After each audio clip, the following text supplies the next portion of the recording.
Welcome back, folks. Thank you very much for being here. And there's a very interesting clip we need to watch from CNN. And it's kind of embarrassing for almost everyone involved, except for Ryan Girdusky. He is someone who used to work on the J.D. Vance campaign. He's great on Twitter, and he's great on CNN. Him and Scott Jennings are single-handedly destroying narratives every single night on CNN. So much to the point where I'm shocked they're still there. I mean, eventually these guys are going to have to come off the air because the narratives are being busted on a regular basis. Yesterday, I believe it was, I saw this clip.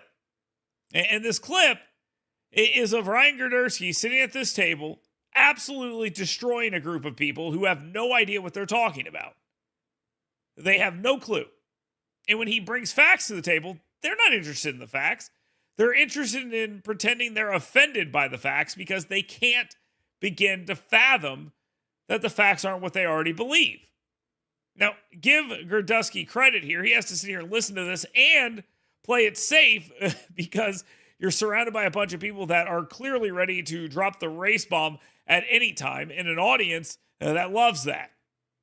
So let's watch the beginning of this, and I've got the receipts, as the kids say. Check this out. Yesterday, Ryan, about how, in the context of riots, he was saying, let's just bring the military into it to deal with American citizens. I mean, that happened yesterday. Right, but the post-George Floyd riots resulted in an excess of over 15,000 black male deaths in this country. How? Yeah. The surge of violent crime, it was like Ferguson, the Ferguson Effect and the Floyd Effect. Respectfully, you got to explain to me how George Floyd's death. Yeah. Because I need causation here. Yes, you really are because what happens is after... Okay, so because Bakari Sellers, I believe that's who that is, doesn't understand what's going on, therefore it's a lie.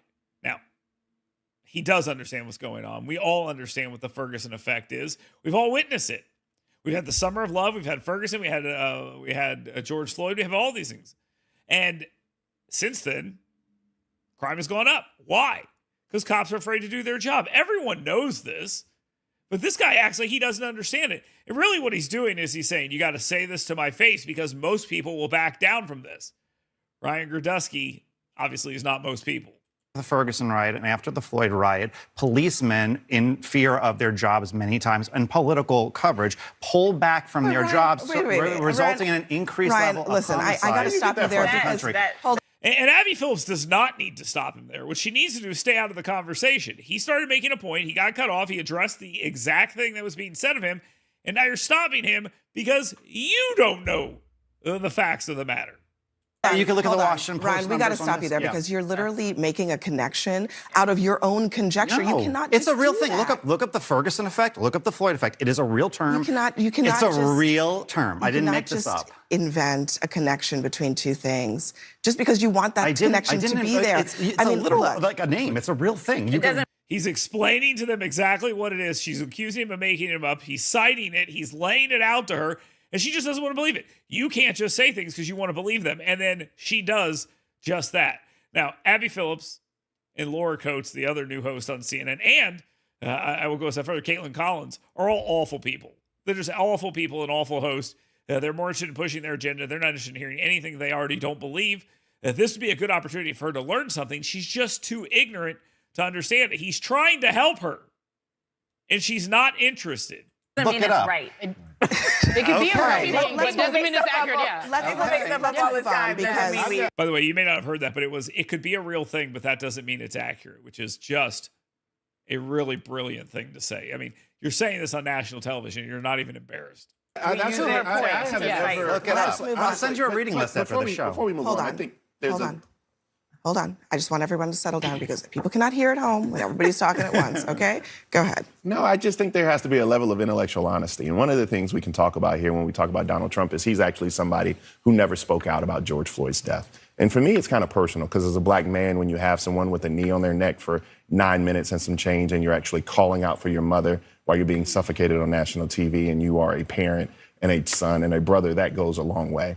The kind of disingenuity or dishonesty for me is you cannot say that what happened during that time period is to blame for the deaths of other black men due to violence or what have you. 100% happened. But that literally, and my point to you is that makes absolutely no sense. And I would argue to you, but none of you would shut up long enough for him to explain it. And the minute he started explaining it, you guys shouted him down, and the host of the show stopped him so you could do this emotional bull crap. That's what happened. Somebody that I'm not coming from a perspective where I want fewer police. I don't. I want police actually to be paid more. I just want better police, more qualified police. I want there to be a database where police, if they commit bad acts, they can't just go from one department. You can tell it's an election year because liberals want more police and more spending on police, which is just beautiful stuff. Beautiful, because it's a complete contradiction of everything they believe for the last 15 years. That's criminal justice reform. Okay. But George Floyd didn't cause 15,000. And here, before you jump in, I mean, we should know that you're talking about things that happened when Donald Trump was president. Right. He was the president. So how is he not responsible for it? Well, the president doesn't control local police departments. Well, okay, but also, the Ferguson effect was not when Donald Trump was president, but, whatever. Abby Phillips is going to get about 100 things wrong here, so why should this not be one of them? But you're trying to blame crime on Joe Biden. No, but you don't blame. Okay, Republicans have blamed crime on Joe Biden, but you cannot. But you're saying that people who died when Donald Trump was president, that's not his fault. I don't agree with either. By the way, he said none of that. This is just complete made up. This is made up out of thin air because she's got to get Bakari Sellers up off the ropes. That's all it is. That's all this is. And they are not even letting Ryan Girdusky respond. Blame being assigned to either president. I think presidents don't have a magic wand and they don't control crime from the White House. Right. But if you're going to say that Joe Biden and Kamala Harris are responsible for a rise in crime. He has said repeatedly, I did not say that. I did not say that. I did not say that. It's their policies. It's the policies they support. It's their policies of defund the police being acted out. But Girdusky repeatedly said, I never said that. And he never did. Not once.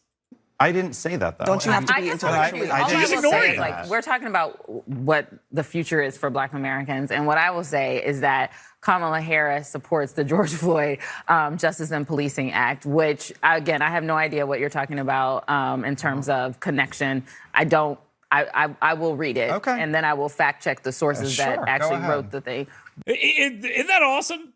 She doesn't know anything about it, but he's the one who's using sources that aren't legit because she's too ignorant to know what was going on. Ashley Allison doesn't know what's happening, but therefore that's the fault of other people. Just great stuff. But that's what we're talking about for a plan for Black America is how we make public safety something so that everyone, Black, white, brown, can live in safe communities. That's not what Donald Trump wants. Donald Trump, again, doesn't want a better border because if he could have had a better border under this president by supporting a bill and he didn't want to do it. True at all, I mean, none of that's true. None of that's true, but we're just throwing it out there. And don't worry, Abby Phillips doesn't have to say a word about that because everyone agrees, except for one guy who they've now ganged up on, let him say 5 words, and then completely misconstrued everything he said out of ignorance. All right, guys, we do have to pause there. There's actually a lot more to talk. Yeah, there's a lot more to talk about because you don't want to talk about this. So, what is the Ferguson effect? Well, why don't we ask CNN? Because they know exactly what the Ferguson effect is. How do we know that? Because there's audio and video of such a thing. This is what the Ferguson effect is. Abby Phillips could ask this question, but she wasn't interested. Cities across the United States are reeling from a dramatic spike in violent crime, and some, including the FBI director James Comey, say that's because of what is being called the Ferguson effect. Comey is suggesting that increased scrutiny of police tactics in the wake of the Ferguson unrest and the rise of the Black Lives Matter movement has police holding back. I spoke to officers privately in one big city precinct who described being surrounded by young people with mobile phones held high, taunting them when they get out of their cars. They said to me, "We feel under siege and we don't feel much like getting out of our cars." And so the question that's been asked of me is, are these kinds of things changing police behavior all over the country? And is that what explains the map and the calendar? The honest answer is, I don't know. And I don't know that that explains it entirely. But I do have a strong sense that some part of the explanation is a chill wind that has blown through law enforcement over the last year. Okay, so there's the Ferguson effect. And just as we're running out of time, because I got to get going, CBNnews.com talked to actual cops about this, and look what they had to say. So before we start dismissing this out of hand, we might want to do just, some research. Joe Collins is a husband and father of 2 boys who lives in Blacksburg, Virginia. He's a veteran of both the Marines and the U.S. Army, and he's seen plenty of combat. our fire team and our vehicle was hit 11 times by IEDs. Our company was hit approximately 150 times, and we found probably the same amount of that. When Joe returned from Iraq, he felt like law enforcement was one place where he could continue to serve. Obviously, you have a lot of veterans coming back. They're getting out of the military, and they're looking for something with that same type brotherhood. He loved the 14 years he spent as a cop, but he says police work is becoming increasingly dangerous. It's getting worse. It's getting worse. That means it's getting more dangerous for the men in brown and blue and whatever uniform they wear. Police work has always been a tough job, and no one says cops are perfect. But violence against law enforcement is rising. So far in 2016, officer deaths by shooting are up 300% from the previous year, with a marked increase in ambush-style attacks. In February, policewoman Ashley Gwindon was murdered responding to a domestic disturbance in Virginia. It was her first day on the job. She was the 10th officer to die in the line of duty in February.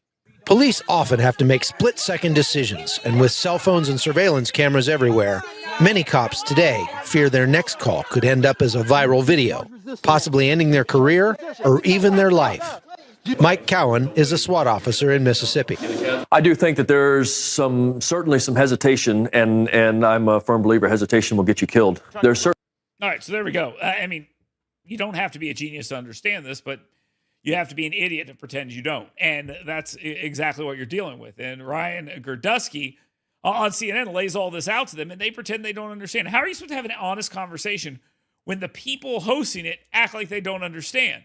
They pretend that crime is down. Everyone knows that's not true. Talk to anyone in a big city. They'll tell you they know crime isn't down. But they'll pretend that it is. They'll put out numbers that say they are, and then they'll revise those numbers later. That's where we are. And we have a dishonest media telling the story in a dishonest way. Why do you think that is? Politics. But they're couching their ignorance in expertise. Abby Phillips is a moron. We know that. We've seen it. We just saw it right here straight up. So it's time for us to acknowledge that these people don't know what they're talking about. And guys like Ryan Girdusky, God, he's trying to get that right. He's the one out there trying to explain this to them, but they just don't want to hear it. And the minute it becomes inconvenient for them, they shut it down like they did at the beginning of this clip. Thanks a lot. Like, subscribe, follow, do all that stuff, and I'll talk to you soon.